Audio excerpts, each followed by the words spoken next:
Hey everybody, welcome to this week's show. I'm your host, Jack Canfield, and my guest today is Diana Grippo. Diana works in sales for Apple, one of my favorite companies. But today we're going to be talking about another aspect of her life. You see, Diana has been bipolar for 34 years, and as you can imagine, has had many ups and downs. And now she's written a book called Bipolar Chronicles, From Mad to Medical Physical, which describes her experiences and offers valuable advice about how to combat depression. So welcome to the show, Diana. Thank you, Jack, so much. It's great to be here. I'm glad to have you here. So what inspired you to write Bipolar Chronicles? Well, I've been through, as you said, a lot of ups and downs since I've been dealing with it for 34 years. And I've learned a few things. You see, antidepressants are no-nos for people with bipolar disorder because they can incite a manic episode. So we're left to deal with our depressions without antidepressants. So I've learned a lot of coping skills to deal with my depressions, and I wanted the book to be educational for family members, those who are suffering, and then to be a source of hope for those who are suffering. Mm-hmm. Why do you think bipolar disorder is such a huge problem in our world today? Well, it's estimated that 46 million people have bipolar disorder, and it's a chemical imbalance characterized by highs and lows. When you're manic, you have a decreased need for sleep, you're wired, you spend and give away a lot of money, and you often engage in self-destructive behavior. Once when I was manic, I drank after 17 years sobriety. Another time when I was manic, I drank after 10 years sobriety. So a lot of people with bipolar disorder also have substance abuse problems. And sometimes the substance abuse problems eclipse the illness and you're never properly diagnosed. And that's very sad. It is very sad. You start your book. It's so, what can I say? It's so engaging, so moving. It's a page turner for sure. Thank you. And you write about it's kind of like it's written from the perspective of when you're in that space of being just out of it, and right, and trying to navigate your reality from that place. Was it difficult? Right? Go ahead. Was it difficult to write that? Yes, it was difficult, but it was very cathartic. I found it to be a very cathartic experience. And especially when dealing with what has helped me, I'm hoping that can help others. Things like music therapy, listening to music when you don't necessarily feel like it. It can really lift you up. I list 2,070 songs, which are great. Actually, it's 2,069 songs because I'm superstitious and I skipped number 666 because I didn't think any artist would want to be number 666.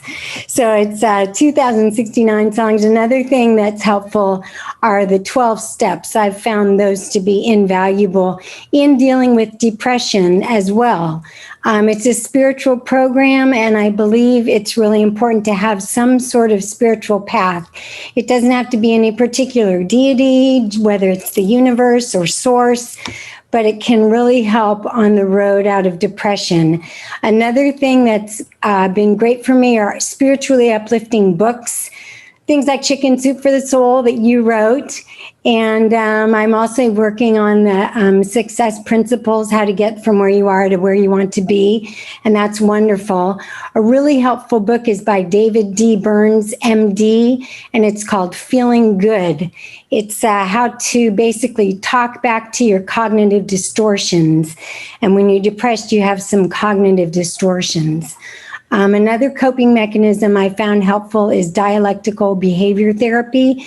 It was developed by Marsha Linehan, and it deals with things like mindfulness and opposite action, things like exercising when you feel like lying in bed and reaching out when you feel like isolating. It's very difficult to think your way out of a depression, but sometimes you can act your way out of a depression. Very interesting. I love the way your book takes you from this experience of being in just such a difficult, challenging place.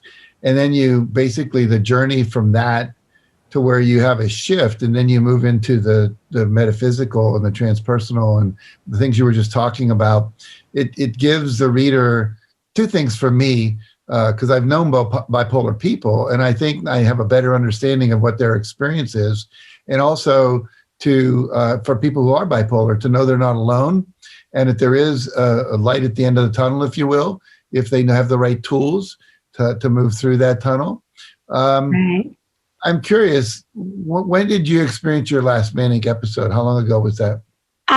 Actually, it was just recently. I had a manic episode about a month ago, and I was doing some training for work.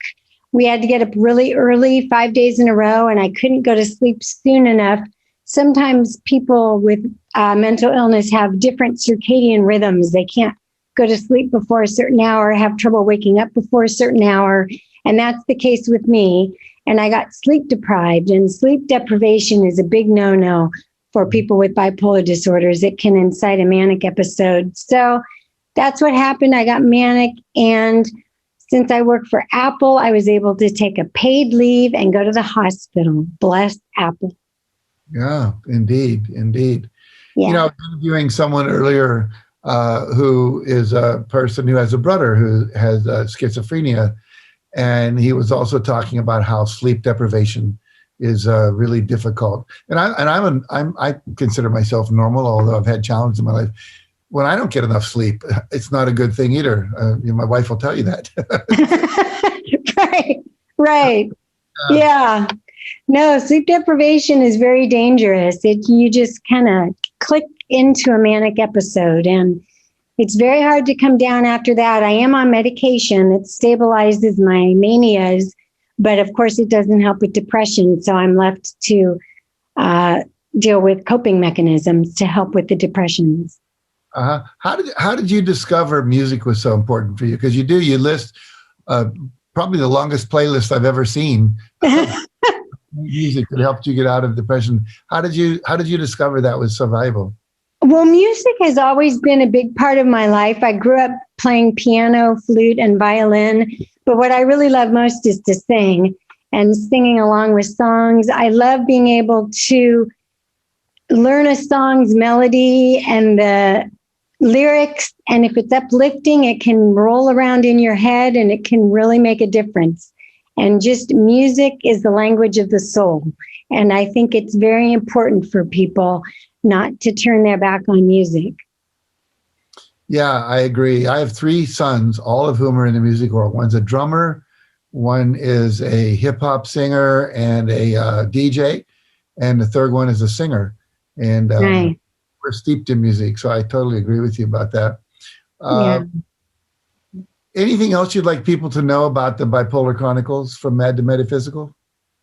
Well, I really want it to be for both audiences, for family members as an educational device, and maybe if they spot symptoms, they can confront their loved one. And then, of course, for the person who is suffering, to help them navigate through the depressions. As I say, you can take medication, and I do, to combat the manias, but you need coping mechanisms to deal with the depressions. Mm. It's interesting. I read a statistic recently that 1 out of 4 people in America either has a mental illness challenge or is a family member of someone who has that challenge. That's a lot of people. That's a lot of people. Yeah, no, it's incredible. I think it. And often there's a lot of stigma associated with it because we're just ignorant. We're a psychologically ignorant culture.